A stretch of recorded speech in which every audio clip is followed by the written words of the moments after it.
네, 이제 지난 시간에 이어서 청간 충이 된 사주, 청간에 이렇게 충이 된 사주를 한번 예를 통해서 사주를 해석하는 방법을 좀 이렇게 공부해 보도록 하겠습니다. 지난 시간은 합이었죠. 이번 시간에는 충입니다.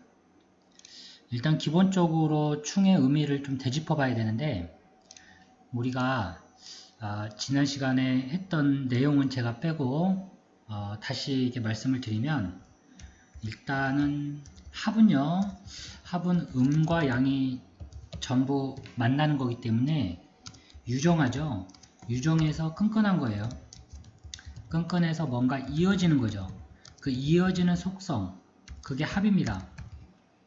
왜 이런 식의 개념이 중요하냐면, 크게 사주는 크게 사주는 이제 두 가지로 구분을 하면, 합이 있는 사주와 합이 없는 사주가 있어요. 이거를 볼 때 그 사람의 근본적인 팔자라고 그러죠. 팔자의 그런 운동성, 쟤는 이제 운동성이라는 표현을 쓰는데, 이 운동성의 향방을 가늠할 때 중요한 단서가 됩니다. 자, 어쨌거나 합과 충은 지난 시간에 이론은 간단히 말씀드렸기 때문에 일단 충 기준으로 보겠습니다. 충이 있는 거는 이렇게 이제 갑목과 경금이 충을 하죠. 이게 갑경충입니다. 갑경충 있고, 그 다음에 이제 을신충, 을목과 신금은 충합니다. 충한다는 것은 이렇게 개념을 잡죠. 충은 멀어진다, 싸운다, 이겁니다. 멀어지고 싸우는 거, 그건 다 충이에요. 당연히 싸우니까 멀어지겠죠. 우리가 싸우고 나서 뭐 정든 경우도 있다고는 하는데 일단 여기에서는 그런 개념이 통하지 않습니다. 갑목과 경금은 같은 목과 금이기 때문에 충하고, 을목과 신금도 서로 충합니다. 충한다는 건 싸우고 멀어지는 거예요. 그 다음에 이 병화와 임수, 이 병화와 임수도 충을 합니다. 병임충. 이 병임충은 약간 세모로 보세요. 세모. 이거는 수화기제에 상이 있어서 100% 충한다 그렇게 보진 않아요.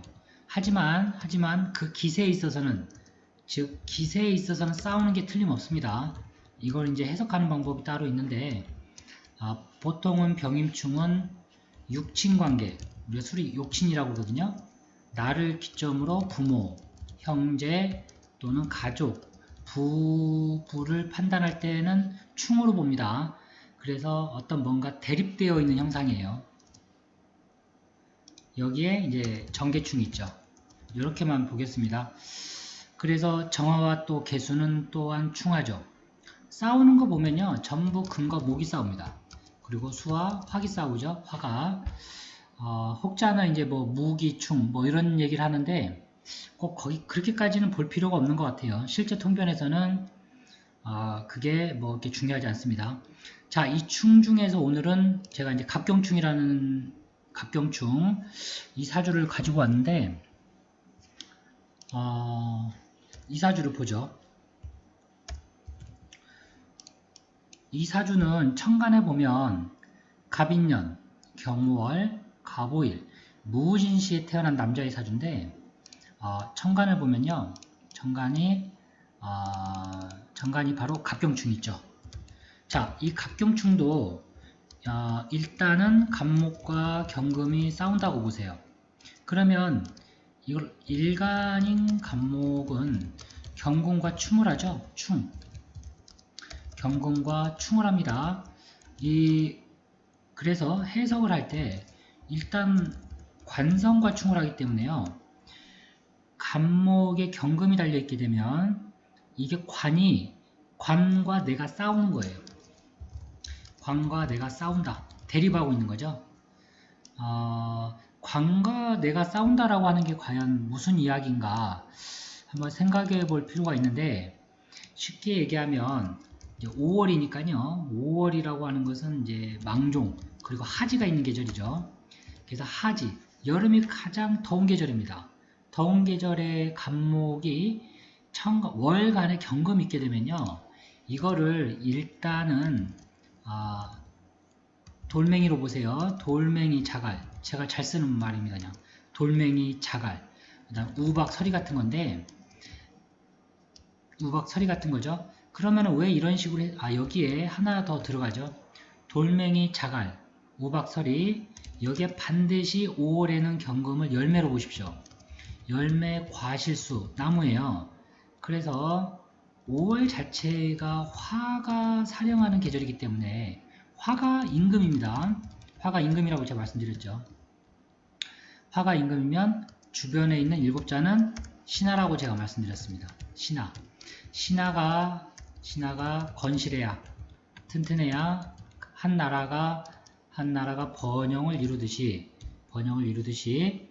5월이라고 하는 임금의 계절에 금이나 수는 무조건 이제 길신작용을 하겠죠.